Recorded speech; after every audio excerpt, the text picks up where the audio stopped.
Donc je me permets d'inviter le sacré sanglier, ou le sanglier sacré. Présenté dans ce sens-là, on va croire qu'on peut le sacrifier. Voilà, donc je vais vous présenter Jacques Mascotto. Très brièvement. Bonjour Jacques.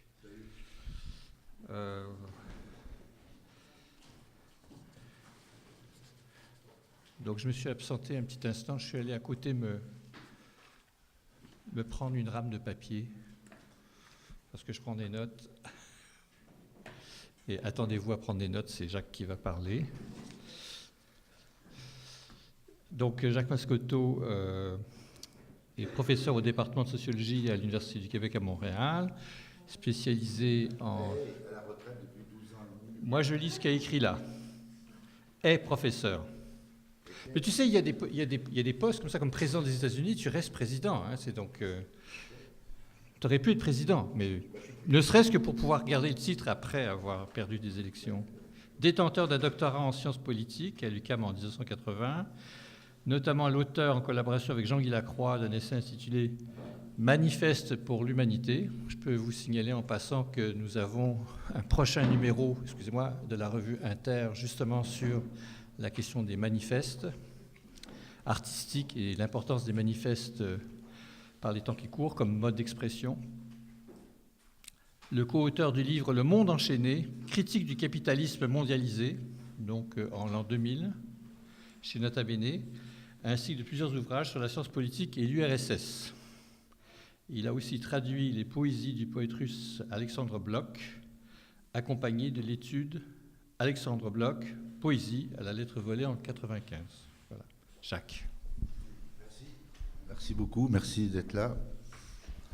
Alors, je suis censé ouvrir une ouverture, et donc je vais dépasser le rapport de Pinoncelli à Castoriadis et à Jean-Paul Sartre, mais je vais les inclure, mais je vais les dépasser à partir de Karl Marx, Hannah Arendt, Heidegger et Pier Paolo Pasolini. Quand j'étais étudiant, dans les années 60, début 70, c'était la mode en France de dire d'où tu parles. Eh bien, je vais vous dire, le lieu d'où je parle ou je déparle, c'est un lieu ontologique dévasté, marqué par la défaite.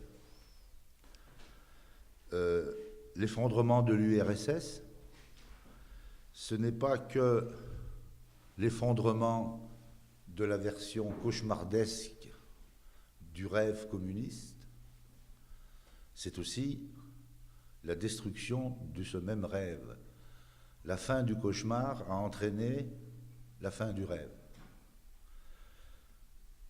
C'est aussi la fin du mouvement ouvrier, de ses partis politiques. Deuxièmement, ce que l'on nomme la crise écologique, ce n'est rien en comparé de la plus grande dévastation, du plus grand désastre, qui est la mutation de la physis en environnement, en encerclement éco-technologique qui est posé autour de nous, devant nous, et qui nous pose des injonctions. Troisièmement, en fait, je vais vous faire les 7 péchés capitaux du lieu dévasté d'où je parle. Troisième péché, la mutation progressive de la ville en système d'urbanisation, la fin des villes, détachées des arrière-pays, la fin de l'opposition dialectique entre la ville et la campagne, ou, si vous voulez, la transformation de l'URBS en zone oligopole mondialisée.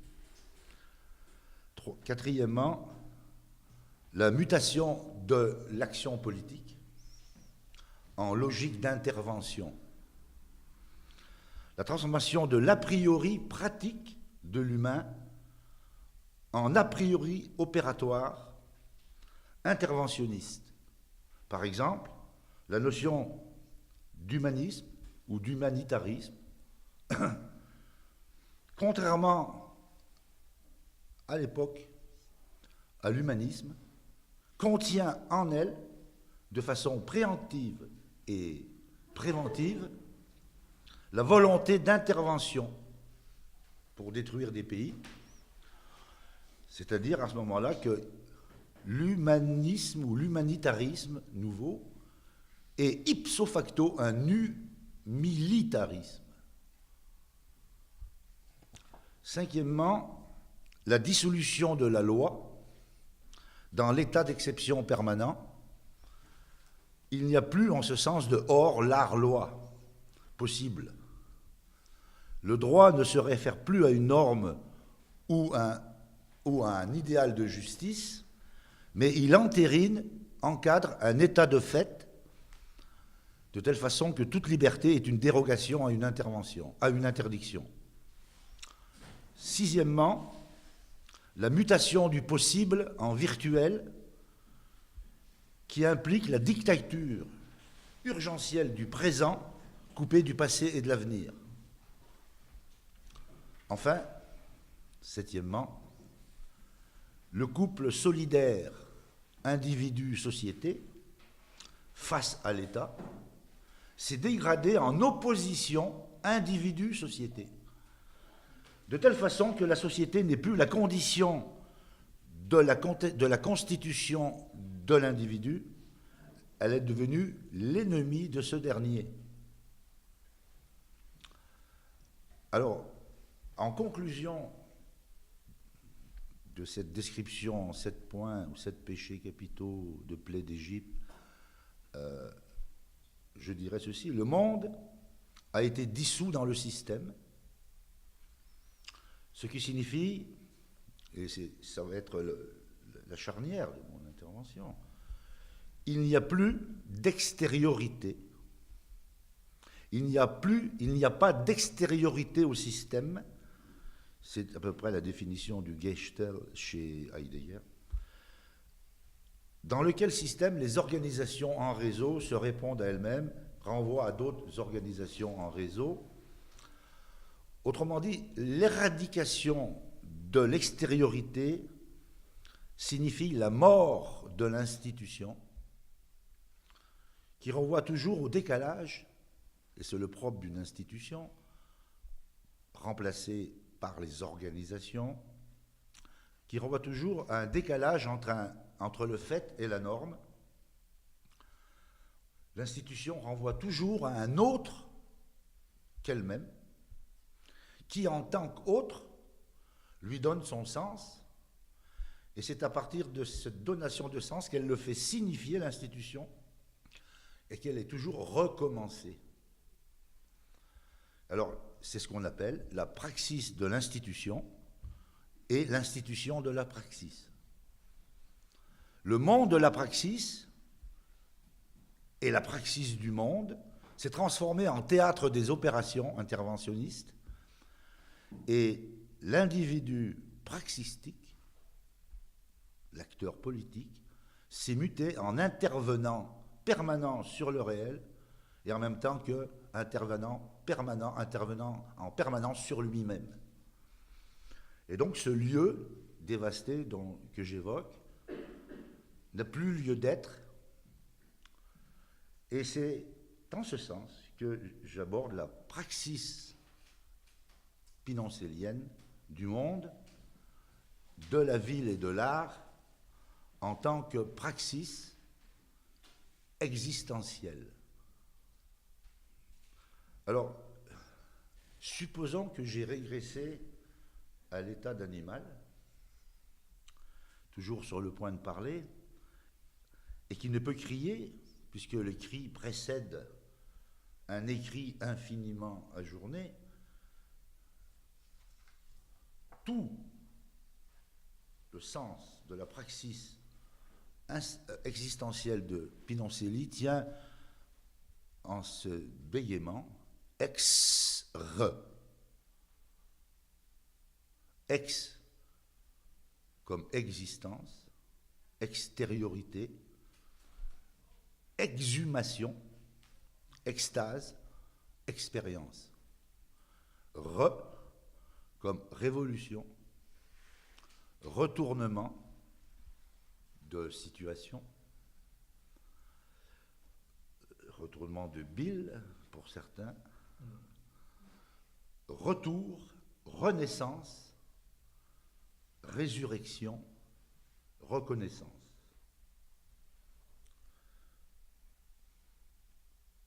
Le ex appelle le re et le re convoque le lex. Je vais donc m'expliquer là-dessus. C'est la définition que je donne à happening.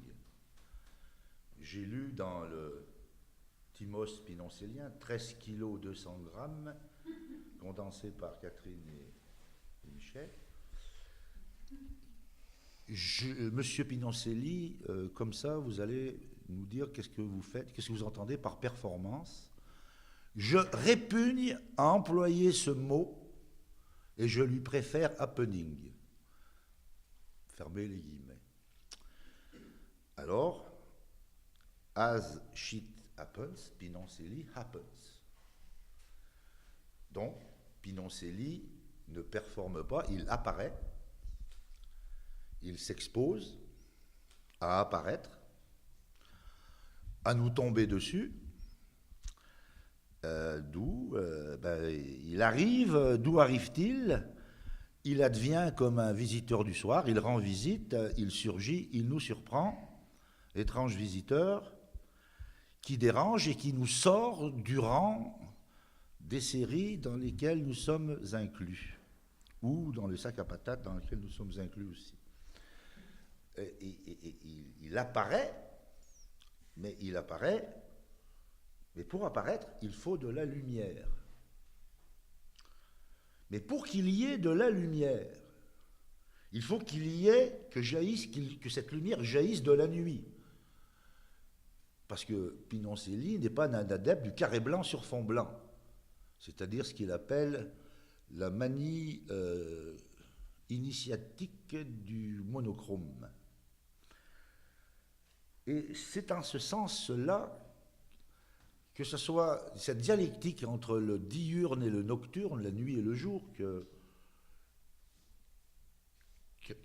philosophe comme Patočka a évoqué, mais celui qu'il a évoqué avec le plus de force, c'est Pier Paolo Pasolini, et qui prend un diagnostic, puisqu'il a écrit ça quelque temps avant sa mort, dans un texte que je considère qui m'a beaucoup marqué, phénoménal, qui s'appelle « La disparition des lucioles ». Je vais dire ce que c'est. Et le diagnostic du monde dévasté, pour Pasolini, il le fait de la façon suivante. La disparition de l'humain dans l'éclatante clarté des féroces projecteurs. Plateau de télévision, show politique, business show, stade de football. En pleine lumière, chacun doit s'exhiber à l'égal de la marchandise. Il doit s'exhiber dans sa vie, façon de ne pas apparaître, de ne pouvoir apparaître autrement. Cette façon de s'exhiber, cette exhibition, c'est la mort de l'apparition, qui suppose qu'il n'y ait pas des pleins projecteurs, qu'il n'y ait pas la transparence absolue, l'innocence blanche de la France, du political correctness par exemple. Le spectacle, il réfléchit sur deux bords. Pasolini dit, le spectacle a investi tout l'espace public. Plus personne ne peut échapper aux féroces yeux mécaniques de la triomphale exposition politique. Le spectacle hyper lumineux est un fascisme télévisuel de la marchandise qui prospère sur la disparition de notre propre impossibilité d'apparaître autrement que nous sommes, notre propre possibilité d'apparaître sous la lumière crue, cruelle de la marchandise. Et ce néofascisme signale la crise d'exposition de l'homme dans le monde, de l'homme politique, de l'homme praxistique, mise à la disposition des projecteurs et par là même infériorisée.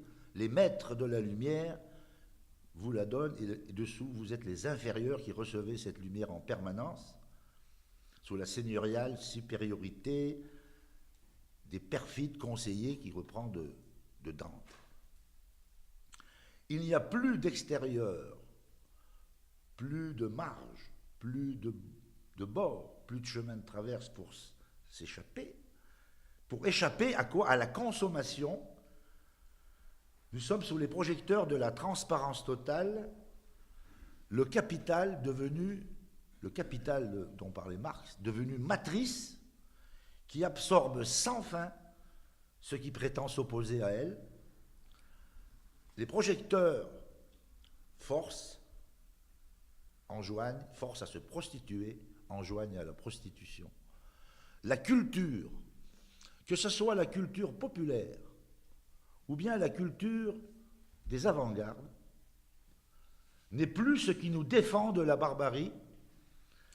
Elle est le milieu même dans lequel prospèrent les formes intelligentes de la nouvelle barbarie, du néofascisme télévisuel, qui consiste, cette nouvelle barbarie, en la disparition de toute possibilité d'apparaître dans l'espace public, en même temps qu'elle consacre la disparition, destruction de l'expérience, laquelle expérience, elle-même, suppose un polémos, un conflit entre la part obscure de soi-même et la part maudite, et donc cette part nocturne, et la part diurne, sociale, politique de l'humain. C'est une traduction de la disparition du privé-public chez Castoriadis. L'humain n'est pas seulement exposé au fascisme comme le furent nos prédécesseurs dans les années 20, 30, 40, il n'est plus exposé au fascisme, il est fascisé. En ce sens qu'il n'est plus possible de dissocier le comportement d'apparente adhésion d'avec l'acquiescement de la conscience. Parce que, Pasolini dit, on pouvait faire semblant ou suivre les directions du fascisme sans être, nous, dans notre conscience, fascisés et de le vouloir. Il y avait cette dissociation-là qui était possible, que les projecteurs, que cette lumière totale prohibe ou interdise. La marchandise dont parlait Marx n'a plus d'ombre. L'humain s'est débarrassé de sa part d'ombre, c'est-à-dire que le corollaire, c'est très important dans l'œuvre de Pinoncelli, l'humain s'est débarrassé de ses monstres, il s'est démontré, s'est mis à nu comme la fiancée, la mariée de chez Duchamp, il s'est marié à la marchandise, mise à nu. L'humain s'est débarrassé de ses monstres, de tous les monstres qui rendent possible les possibilités d'apparaître autrement sous une autre lumière. Et c'est en ce sens que Pasolini évoque la disparition des lucioles comme métaphore, la pollution avec les gaz, les pesticides et autres saloperies de ce genre font disparaître les lucioles. Mais les lucioles, il les prend Pasolini comme emblème, parce qu'elles ne peuvent émettre des signaux que dans la nuit. La condition sine qua non de voir un signal lumineux d'une luciole, c'est que ce soit la nuit. Et Il se considérait comme une luciole. Il aurait considéré Pinoncelli comme une luciole. C'est-à-dire de ces partisans, de ces résistants qui envoient des signes, des appels à la révolte, des appels à l'insurrection. Et dans le premier fascisme, les lucioles n'avaient pas disparu. Organisés en partisans, organisés en saboteurs, en intellectuels réfractaires, dans la nuit du fascisme, brillaient des lucioles. Les lucioles de la civilisation contre la barbarie. Dans le second fascisme, dans le fascisme du visuel, qui est précisément le contraire d'une image. Je reviendrai là-dessus.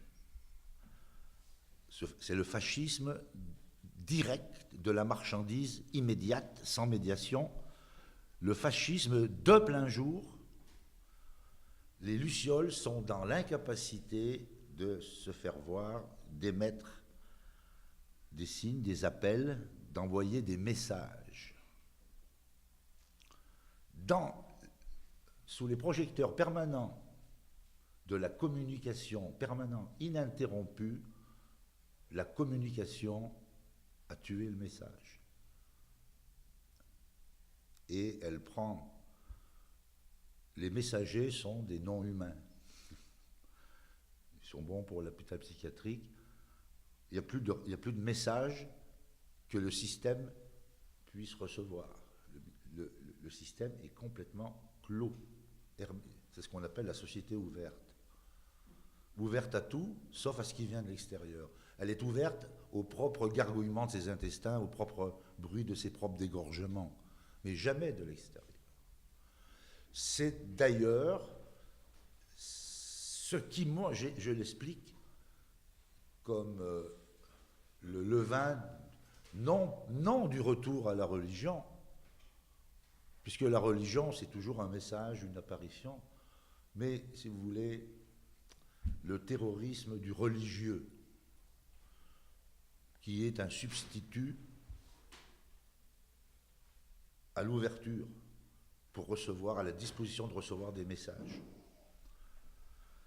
Alors, ça, c'était la façon de voir dans quel monde Pinoncelli pouvait encore agir, et comment nous devons le recevoir maintenant, qui sommes dans ce monde-là. Alors, pour adopter le lexique de Martin Heidegger, ce fascisme télévisuel de communication permanente est un mode de dévoilement sans voilement. C'est ce qu'il appelle un dispositif qui met en demeure les individus de livrer une énergie pouvant être accumulée comme stock disponible.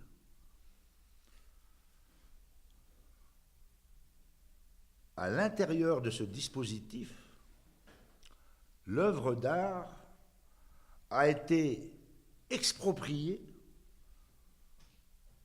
de la réserve nocturne de la Terre, à partir de laquelle, réserve obscure de la Terre, s'ouvre un monde au jour des humains. Autrement dit, l'œuvre d'art s'est délestée de son essence, qui est le combat, le polémos entre la Terre, ce fond mystérieux, insondable, inépuisable réserve d'inconnus, d'inactuels, de possibilités en réserve, en latence de l'histoire, et combat donc et le monde nouveau qui s'ouvre et se réalise à la suite de ce combat. Faire monde, c'est faire jaillir des réserves dans la latence de l'être ou de la physis ou de la terre, comme l'appelle Heidegger, et en faire émerger des possibles. La terre, c'est pas le sol. C'est pour ça que derrière l'écologie, c'est ça que j'entendais par dire, bon, ça magane l'environnement, je ne peux même plus m'exprimer autrement, mais l'environnement a déjà magané la terre, ce sens-là, sens ontologique, au sens de provenance. Donc la terre, qui est le fond où mûrissent les possibles, et cette terre, aujourd'hui, est devenue environnement global, sans réserve, donc sans destin. Alors, comment l'art peut-il contenir ou devenir la possibilité d'un destin? Et c'est donc ici qu'il faut apprécier chez Pinoncelli tout le statut du monstrueux, du polémos, de l'apparaître dans la praxis. Le capital a achevé le dévoilement de la marchandise qui se déploie elle-même. La marchandise est devenue son propre fétiche dans ce qu'on appelle le totalitarisme de la marchandise, qui semble en passe de destituer tout destin. Alors, lorsque Marx analyse le cycle de la marchandise, M1, MA, M2, M', Pinoncelli, et je ne sais pas si c'est conscient ou pas, puis ça ne m'intéresse vraiment pas, oppose. Alors, vous savez, chez Marx, c'est M, A, M', etc., 3M. Chez Pinoncelli, ça donne les morts, les monstres, les métamorphoses, qui est, à mon avis, le meilleur dévoilement de ce qu'est la marchandise.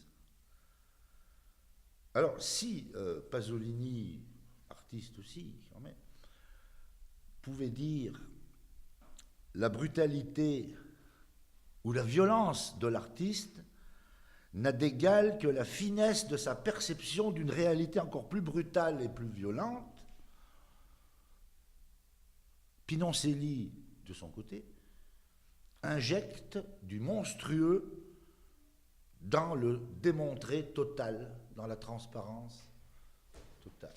Il injecte du monstrueux. Laquelle transparence? C'est la transparence propre à une irréalité qui tient lieu de réel. Alors, Pinoncelli exagère.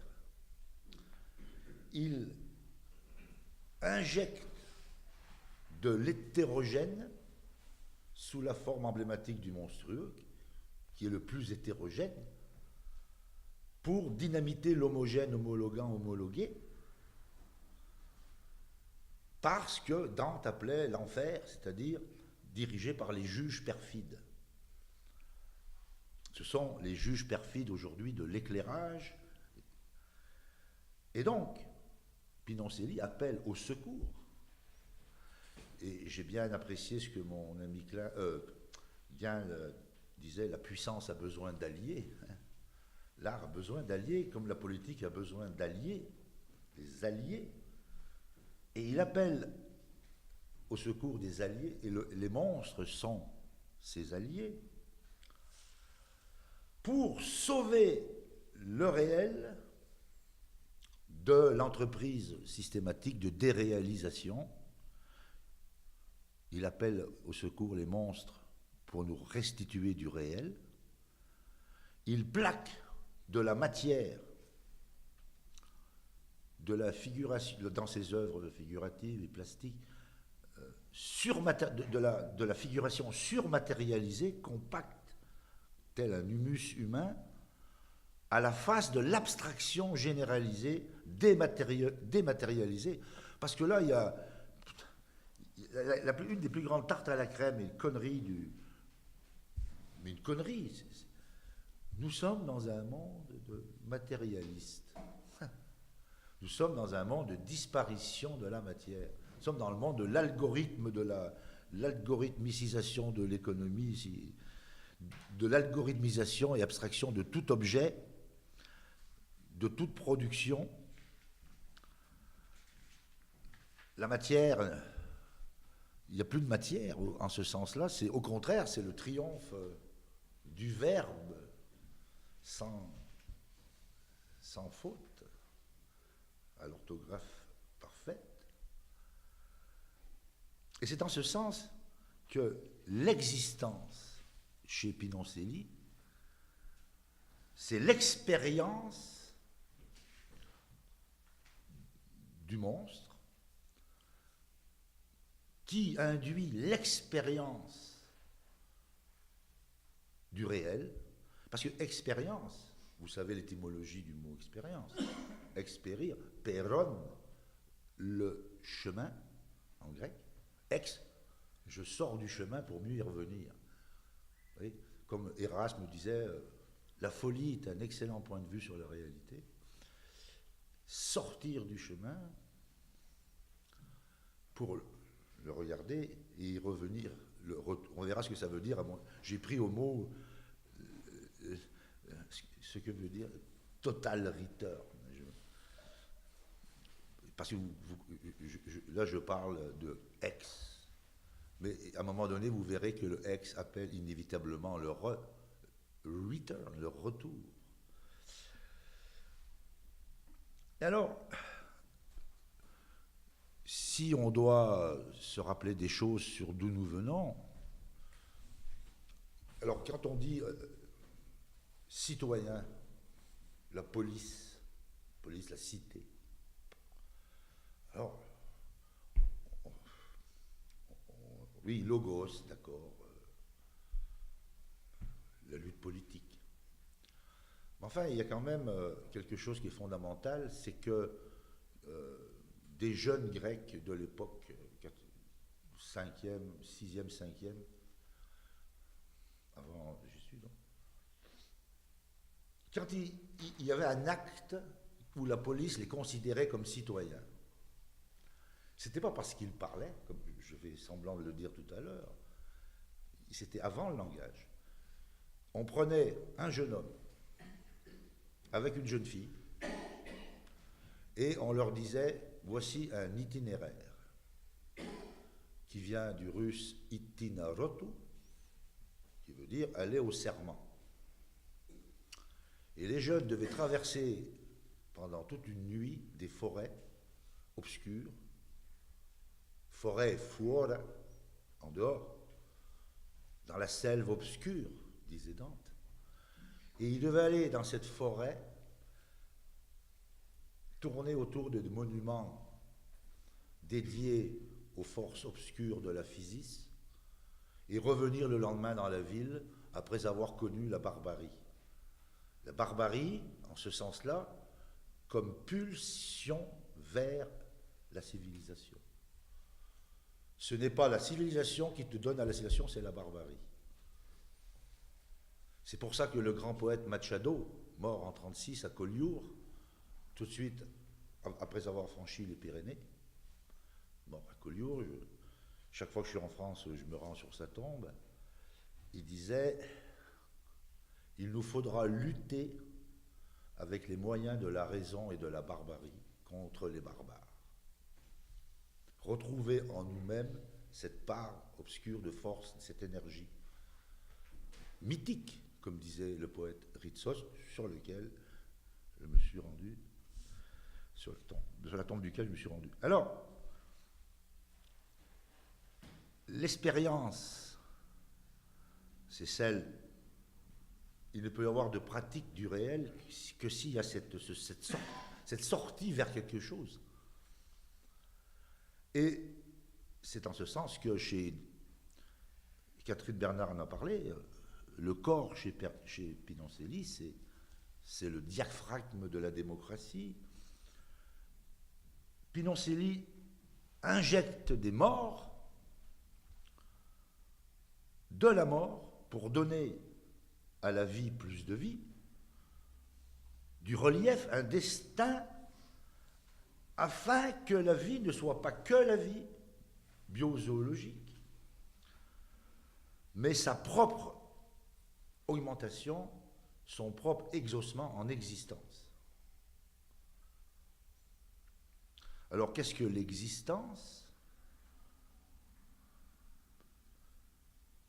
Par exemple, il en avait donné Pinoncelli dans une entrevue ou dans un texte.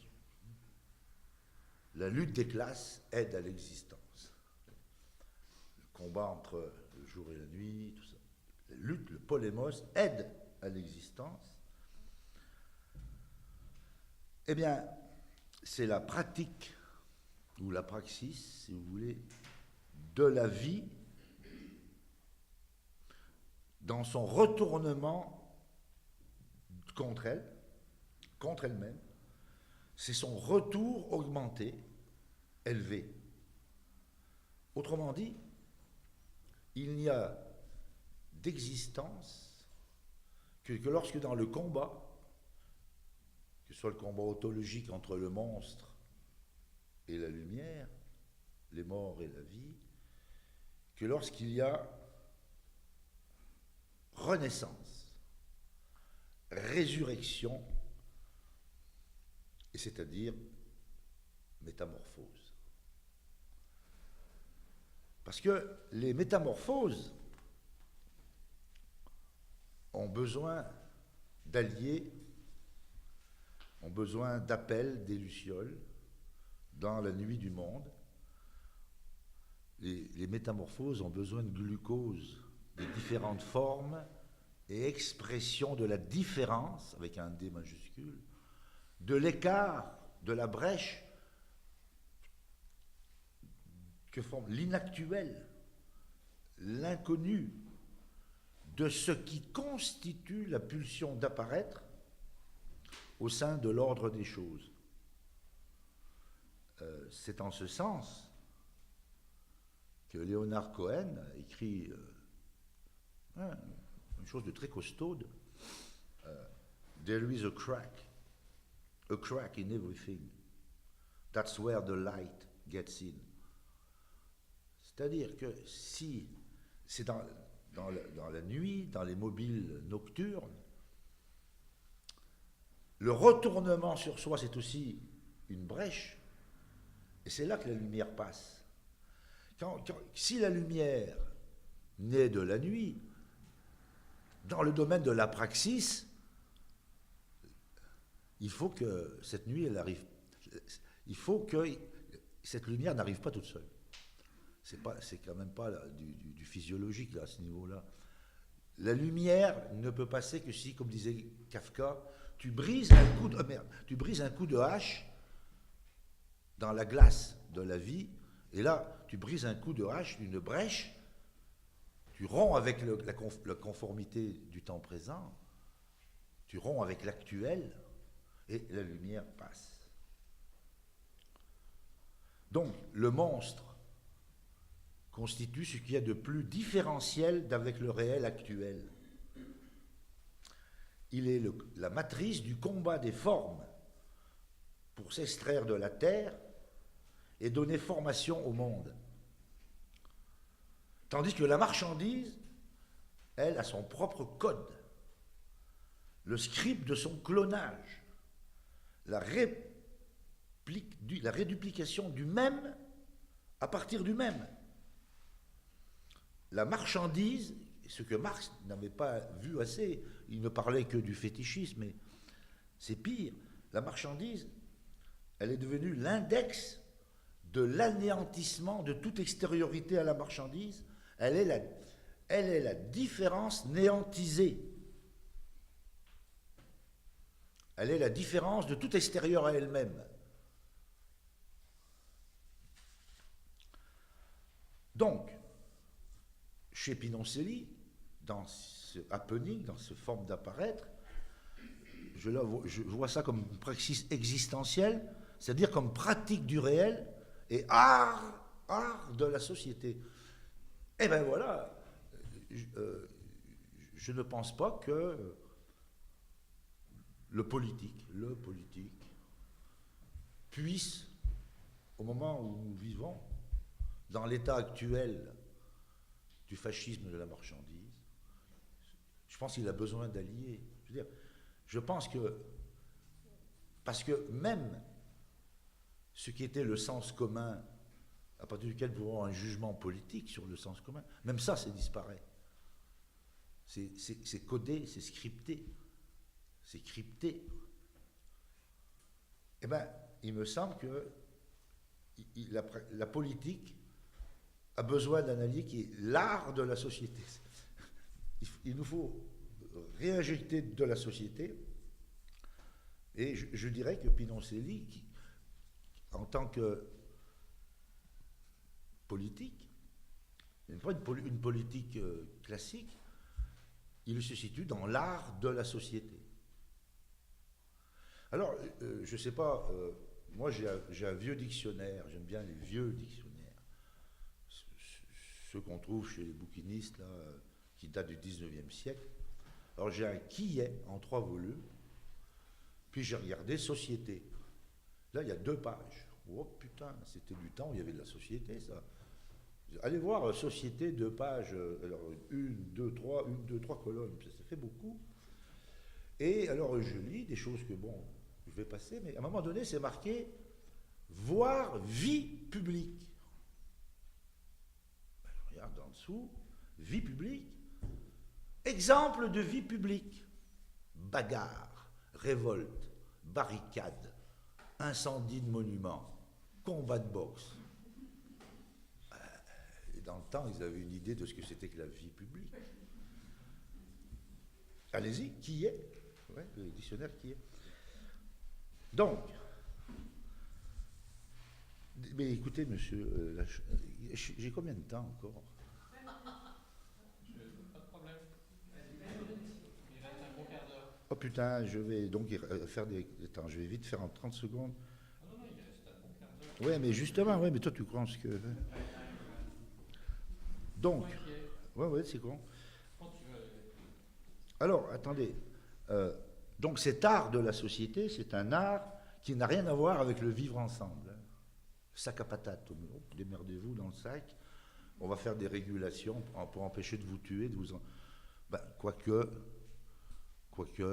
pour justifier l'état d'exception permanente, on va transformer le mot d'ordre de Marx, travailleurs de tous les pays, unissez-vous, en individus émancipés, terrorisez-vous les uns les autres.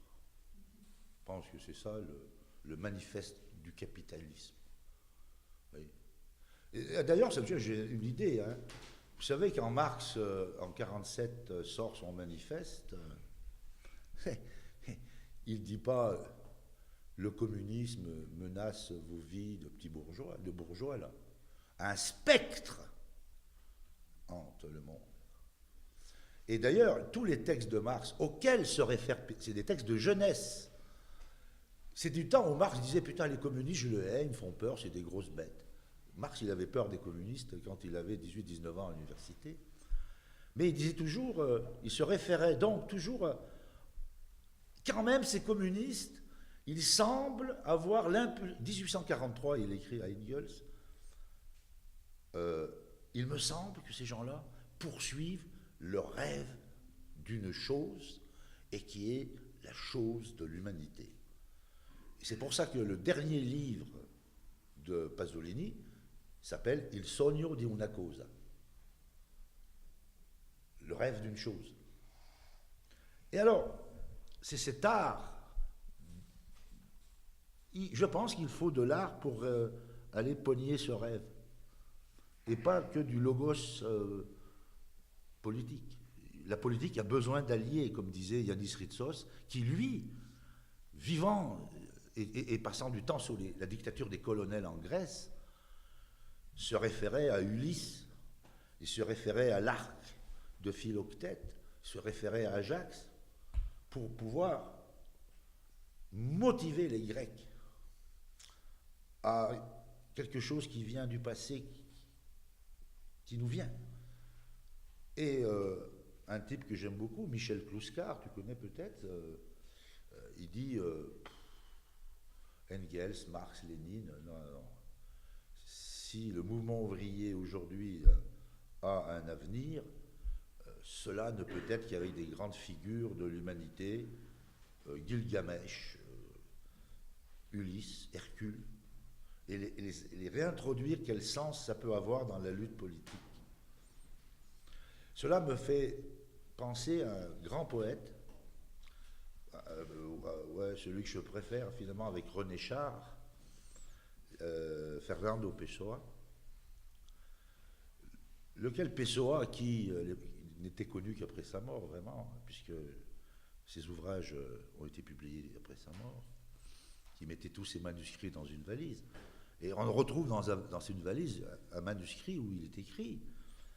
Il avait une trentaine d'années, il était petit comptable dans une firme d'exportation à Praça do Comércio à Lisbonne, et il voit passer des socialistes et des communistes devant la porte de l'entreprise avec des pancartes, nous voulons du pain, nous voulons manger, je sais pas tout.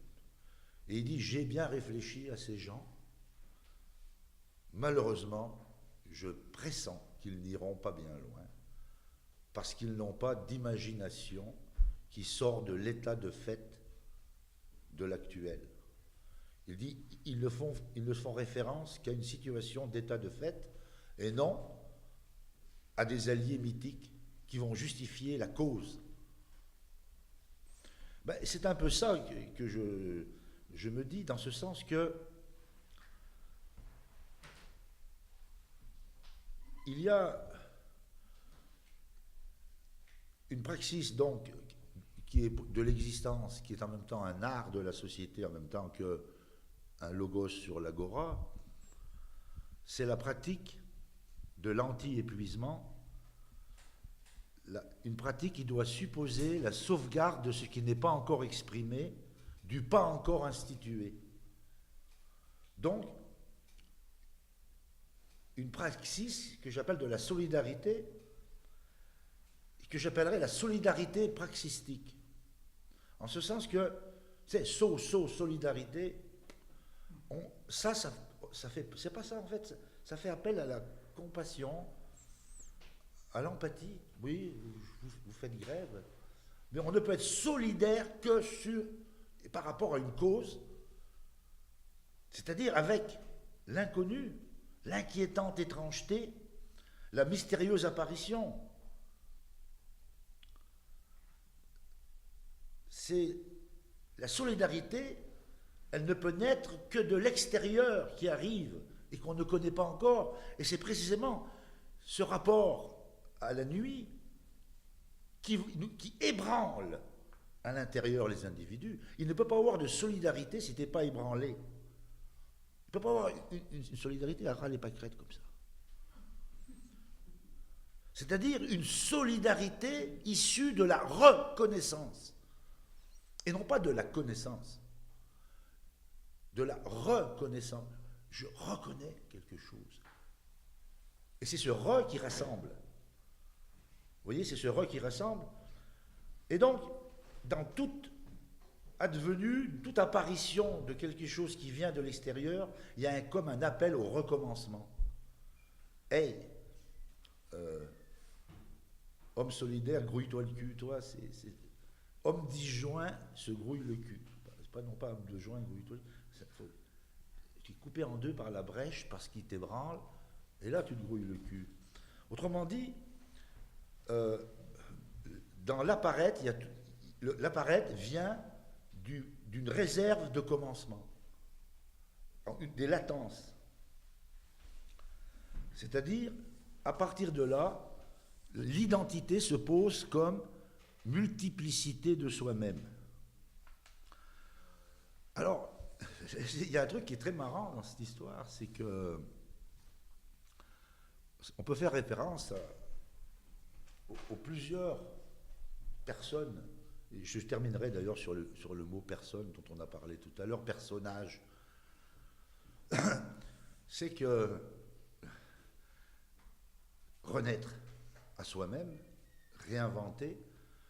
Il se trouve que le sieur Pinoncelli, de même que le bonhomme Vaillancourt, comme Bob Dylan, qui lui aussi a passé plein de formes de lui-même et d'expressions, ils sont tous nés sous le signe du serpent. Le serpent, il change de peau, c'est assez intéressant. D'autant plus que je dis ça parce que le grand Italo Calvino, lui-même, il adorait écrire à partir du zodiaque. Et je ne peux pas m'empêcher de citer un des grands poèmes de René Char sur le serpent. Le serpent. Il est du serpent, ce gars-là, 29. Pinoncelli, 1929. Ajouté 12 ans plus tard, Bob Dylan, le serpent. Le serpent, prince des contresens, mais qui va droit au but. Ô marginal serpent, tu t'échappes pour ne pas fuir. Et le serpent, il va frapper droit au but en n'allant pas tout droit dans une série. C'est en prenant des détours et en faisant des retours qu'il va frapper. Et c'est de là que cette idée du détour me fait penser à ce qu'on disait tout à l'heure sur l'image. Godard. Je mettrais, quel rapport y a-t-il entre une interrogation sur l'image et l'abolition des rôles? Bien écoutez, mettez à gauche une colonne, mettez visuel, news, rôle, état de fait et zone. Eh bien, au visuel s'oppose l'image, qui est toujours plus qu'elle-même. L'image nous apparaît. L'image contient toujours une autre image potentielle derrière l'image. Le visuel, rien de ce qui est visible. Picture. Au news continu s'oppose la bonne nouvelle. La nouvelle dont parlait le Testament. Toutes les grandes religions annoncent quelque chose. Au rôle s'oppose la personne. Le rôle est pris dans une série telle qu'en lui-même l'éternité ne le changera pas. Alors qu'est-ce qu'une personne? La personne, et je suis persuadé qu'il faut être une personne pour être un acteur politique, c'est un présupposé. Disons qu'il faut... On ne peut pas faire de l'action politique et dire le sujet, c'est le sujet comme ça. Une personne, ça veut dire qui porte un persona, un masque, o un masco come mascotto, qui veut dire petit masque, une personne. Et deuxièmement, ça veut dire persuonare. L'individu devient personne lorsqu'il se fait transpercer par un son qui vient de loin. Quand il reçoit le son de l'extérieur qui le frappe, l'ébranle ou le coupe en deux, à ce moment-là, il devient une personne autre que sa propre identité dans l'état de fait de l'actualité présente. Et à cet état de fait s'oppose la situation. On disait à Sartre, qu'est-ce que vous retenez de votre œuvre? L'être, le nerf. Non, je retiens mes situations. Il contient le mot site, en même temps que retournement de situation. Je sais, je me situe et je peux te resituer toi. Et je veux un nouveau site. Et enfin, face au topos, le topos, il est face au zonage. Et dites-vous bien que ce que je dis là, d'un point de vue où j'essaye de faire de l'ontologie, la mairesse ricaneuse de Montréal va vous traduire ça très bien. Il n'y a plus de topos du Québec, il n'y a que des zones de performance. Et Montréal, à ce titre de ville performante, ouverte, inclusive et mondialisée, doit se séparer du reste du pays.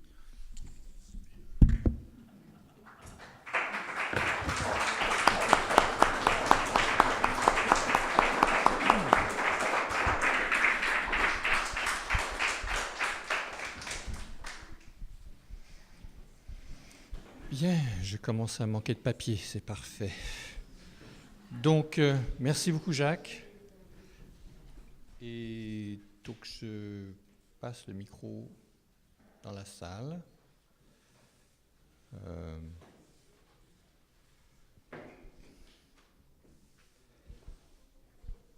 Peut-être qu'on pourrait parler de l'extériorité, ce système...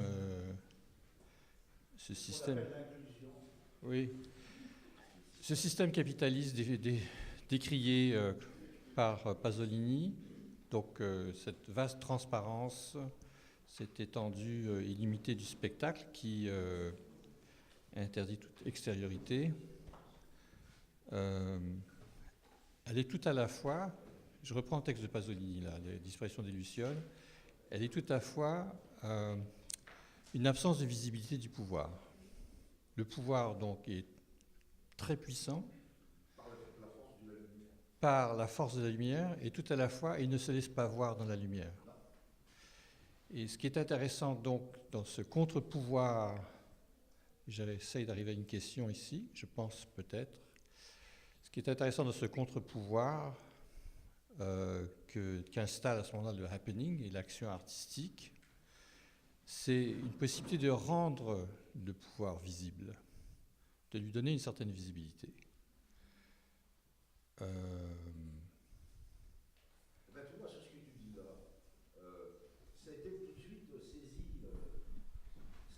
saisi par Pinoncelli, qui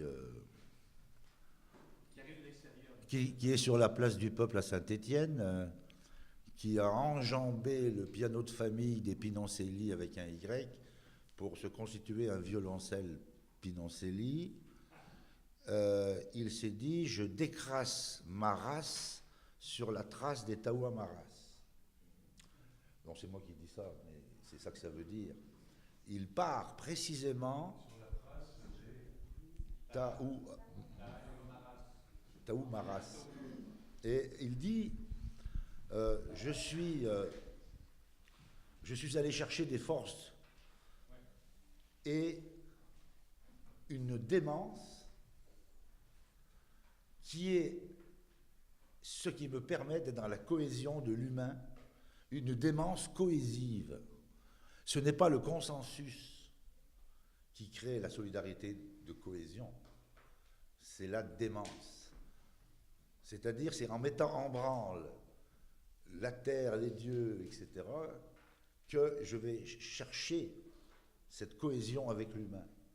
Et il me semble que l'attrait que Artaud a eu, comme ensuite Pinoncelli, c'est ce jeu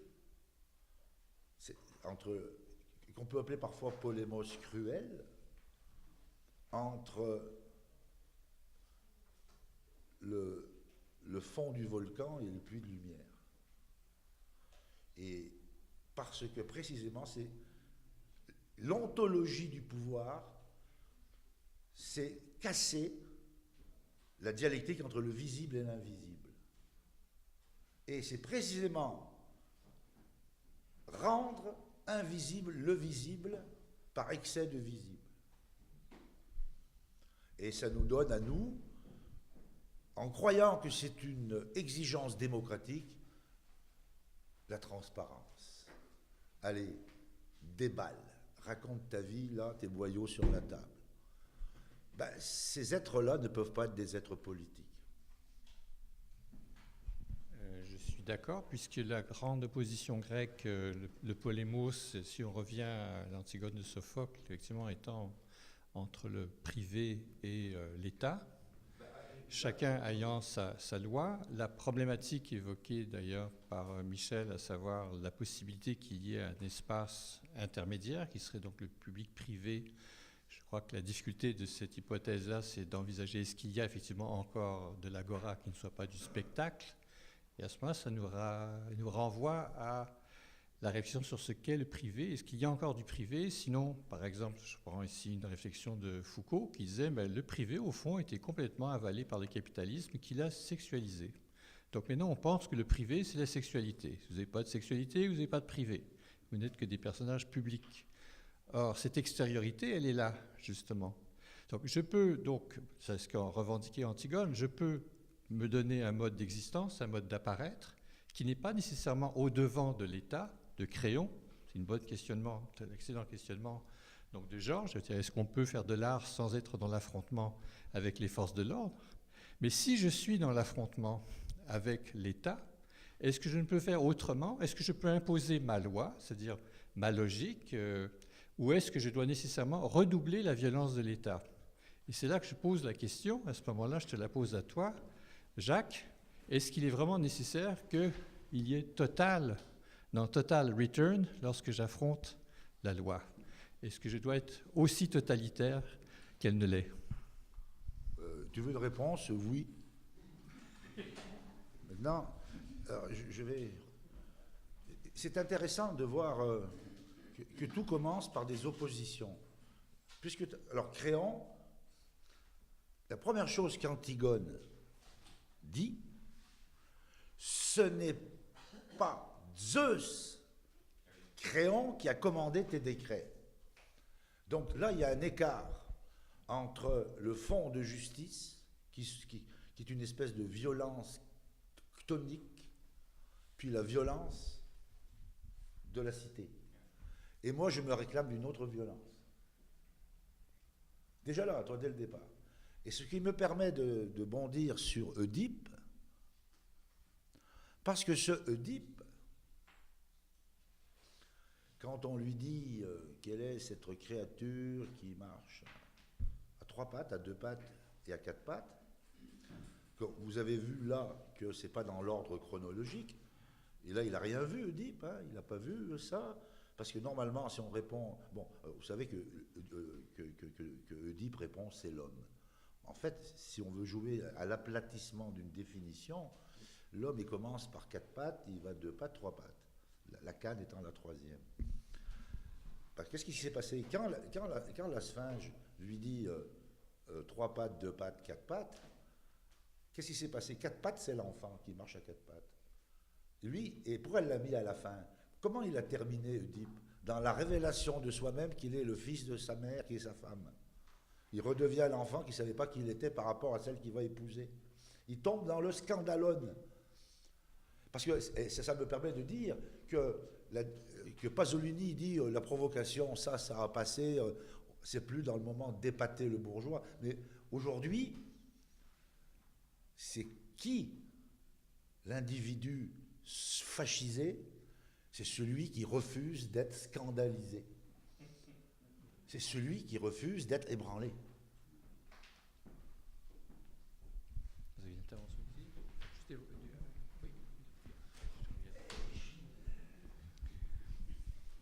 Bon, écoute, tu sais que je ne connais pas Pinoncelli autrement que ce que tu m'en as dit, mais je voudrais dire en 2 mots ce qui m'a paru être ta thèse sur la nature de l'art postmoderne et que tu pourras corriger si je me trompe, puis te poser une question. Tu dis dans le monde du circulaire où il faut acheter des marchandises pour produire des marchandises, où les messages réfèrent à d'autres messages, où la lumière éclaire l'éclairagiste, dans le monde fermé de l'inclusion totale, du système qui se reproduit par lui-même, qui met tout à plat, etc., qui boucle toutes les significations les unes sur les autres, donc les rend insignifiantes. Tu exiges le surgissement de quelque chose qui relance, qui donne un lieu d'accrochage à l'humain contre ce bouclage des systèmes. Puis tu dis, l'artiste, il se présente, l'artiste postmoderne, il se présente avec des pierres, des cailloux, des sons, des formes, du métal, des bruits, avec du sensible. Et non pas pour faire la représentation conceptuelle, non pas pour faire des représentations sensibles au moyen de représentations conceptuelles, mais simplement pour provoquer. Il jette des formes du sensible qui n'appartiennent pas au circuit de la reproduction. Il est le surgissement. Il met son corps, il met du sensible, il met du son, il met du bruit. Il s'adresse à mon corps par le sensible et il me fait réfléchir. Il m'oblige à poser la question, qu'est-ce que ça signifie? Tout le reste, je sais ce que ça signifie. Tout le reste se renvoie l'un à l'autre, c'est la boucle. L'artiste postmoderne, il jette quelque chose devant moi qui m'oblige à dire, qu'est-ce que c'est? Qu'est-ce que c'est? C'est du tout autre. C'est pas la marchandise qui reproduit la marchandise. Comme ça que je comprends cette forme-là, ça en est une parmi d'autres de l'art postmoderne, qui est celle de Pino-Celli, qui est la provocation de dire voici quelque chose qui n'appartient pas à la totalité circulaire et maintenant repartez à zéro, réfléchissez, donnez du sens. Et quelqu'un qui a dit, et à ce moment-là, quelqu'un qui a dit tout à l'heure, et à ce moment-là où il fait ça, Pino-Celli s'arrête de penser parce qu'il ne veut pas qu'il ait donné lui-même le sens, que ce soit ta job de le donner à celui qui est là. La question dans cette conception-là de l'art, dans cette pratique actuelle-là de l'art, qui a radicalement quitté l'art moderne de la représentation, parce que tout le système, lui, n'est que représentation. C'est quoi qu'est-ce qu'on fait avec la notion de la beauté?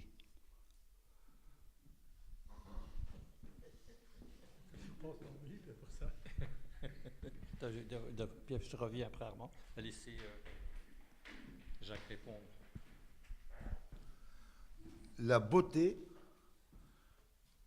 je vais faire une distinction entre esthétique, au départ, et éthique.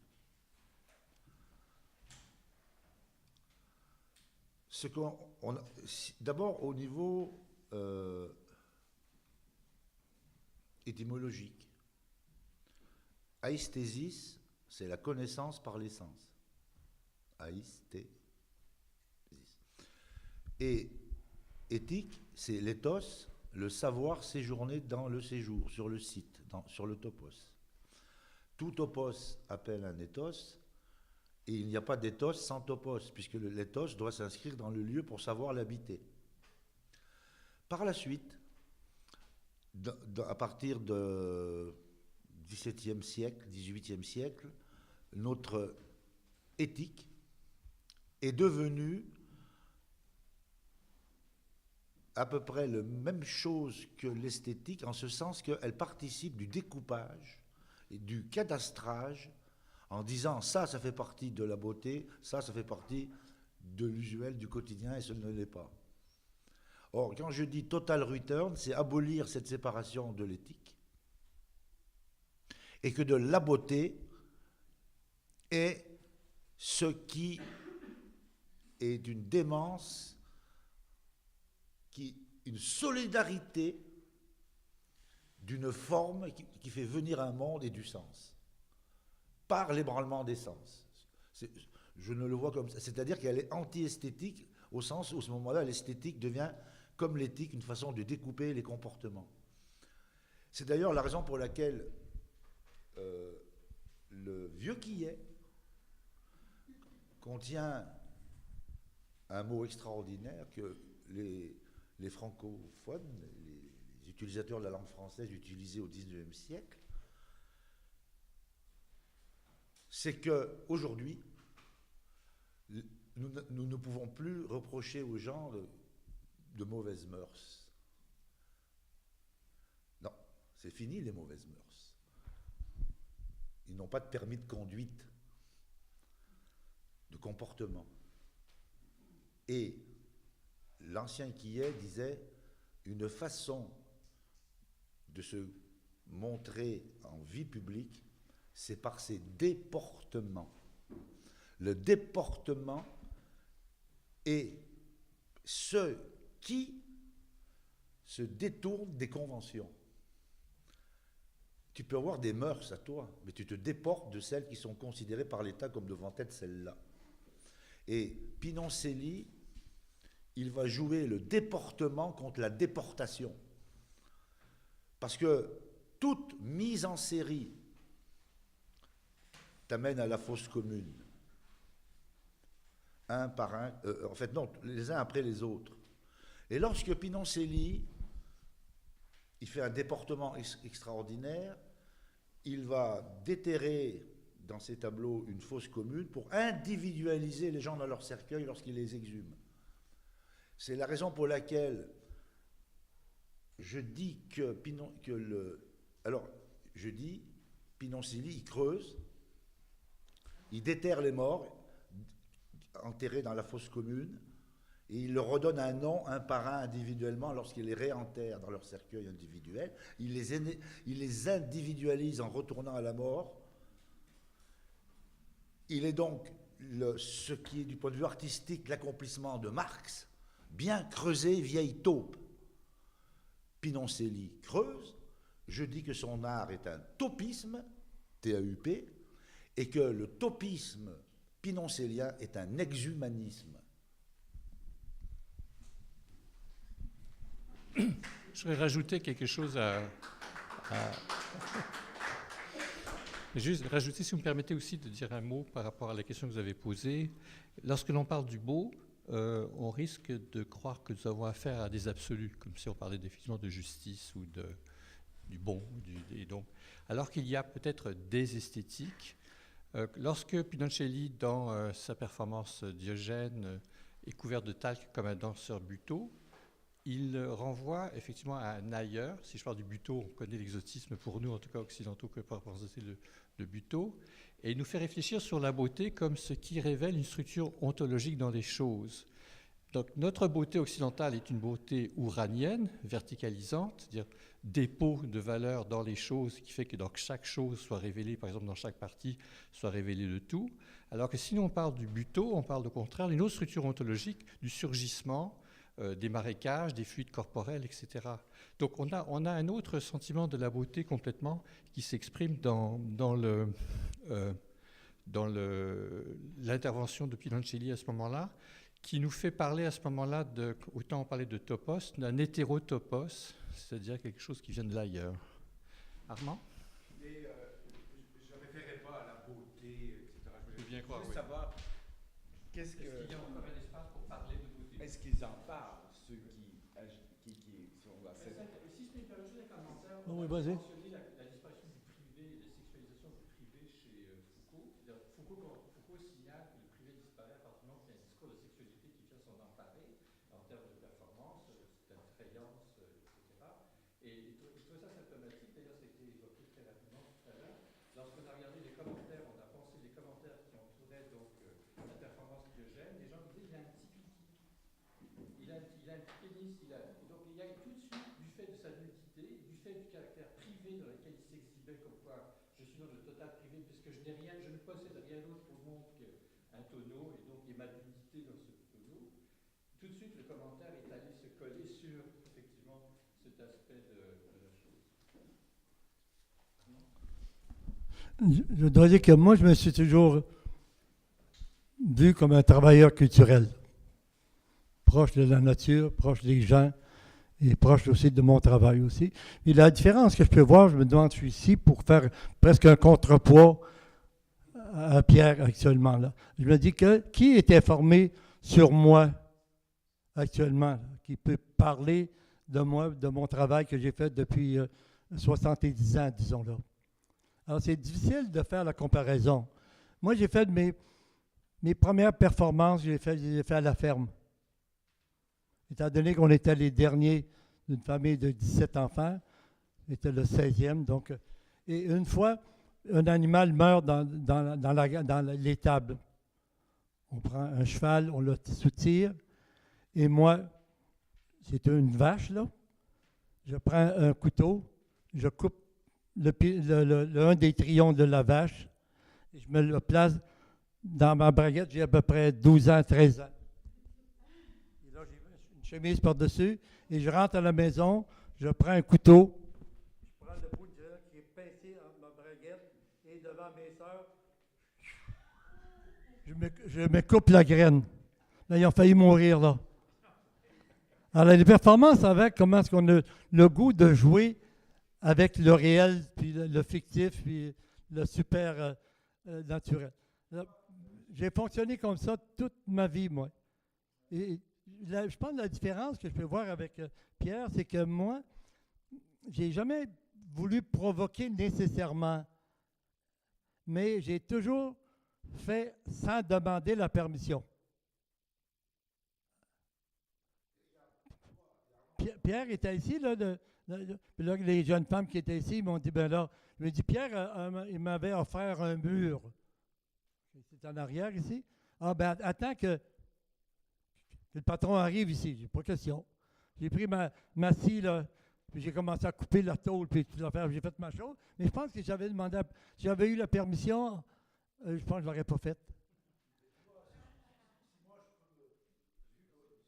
Pas fini, là. Ah oui. Ben oui, il est tout chaud, il est tout chaud. Oui, ça m'est amené, vu que j'ai connu Armand après avoir pris connaissance de l'œuvre de Pinoncelli, et je connais certaines des œuvres monumentales d'Armand. Alors je commence par la fin. Quand il a fait cette pièce, ici sur le stationnement, il me voit arriver, il me dit « Pascotto, mets ta main là et bouge. Regarde comme c'est dur, regarde comme ça bouge pas. » On est au Québec, une société qui n'est pas stabilisée dans sa sécurité identitaire comme la France. En France, on ne se pose pas le problème de l'existence d'une nation française dans un moyen terme. Chez Armand Vaillancourt, il y a ce souci de l'implantation dans la terre de la solidité de la chose pour une affirmation de soi, groundée, une affirmation, et il affirme la nation québécoise avec les pieds lourds sur le site. Et c'était autre chose qui animait Pinoncelli à ce moment-là, c'était plutôt mettre une tranche dans la nation française pour la retourner contre elle-même. Tandis que Vaillancourt, il était dans l'ordre de dire « Hey, l'anglais, moi, hey, l'Empire britannique, regarde comme ça, là, tu ne vas pas bulldozer ça facilement. » Et il me semble qu'il y a naturellement, parce qu'il vient du Québec, Vaillancourt assoit le site de la nation, puis il se l'affirme face à l'autre. Je vois que... Ben oui, ben je l'avais compris.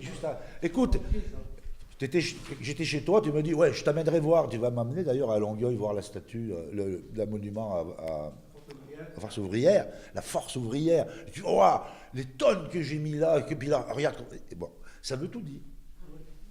J'ai une question ici.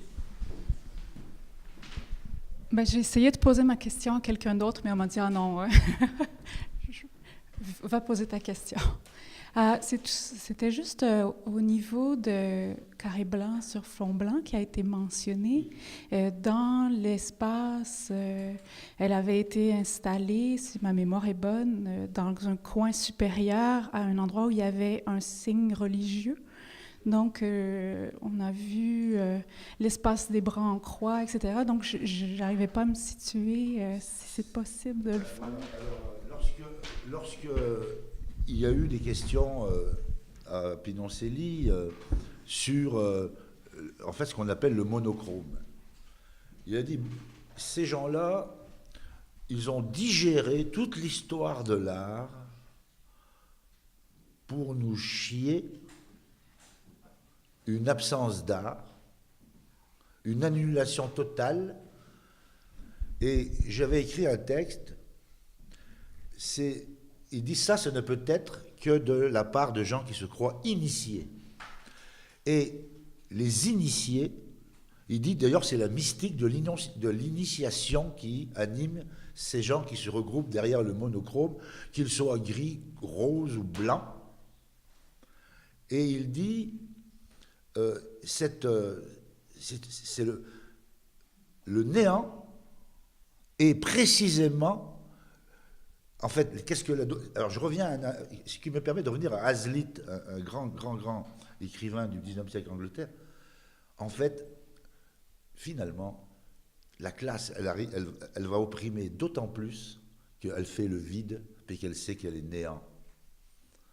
et que pour combler son propre néant dans l'existence, elle va tuer et faire gicler le sang. De la même façon, ils savent que qu'est-ce qu'un initié? L'initié, c'est quoi? C'est qu'autour de nous, dans notre discours, il n'y a rien. Et là, en contrepartie de ça, pour meubler ce rien, eh ben, c'est le sacrifice et on égorge. Autrement dit, chez Caillasso, tout pouvoir a des efforts, des spécialistes de l'égorgement. Et qu'est-ce que l'égorgement? Ça consiste à mettre du sang pour empêcher de voir le vide. Et il dit, ça c'est l'initiation au néant qui est le secret de toute classe archi-dominante.